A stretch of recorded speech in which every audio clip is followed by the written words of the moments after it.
nakaupo dyan. It's your time po para tumayo at invite rin po siya pong isayaw na sister. Yun ang sayangin ang oras. Kasi ilang oras na lang, Pasko na.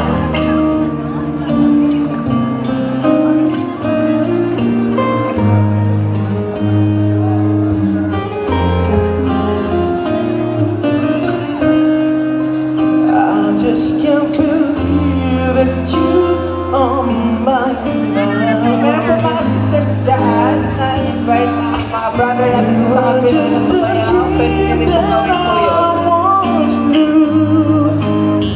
I never thought I would be right for you.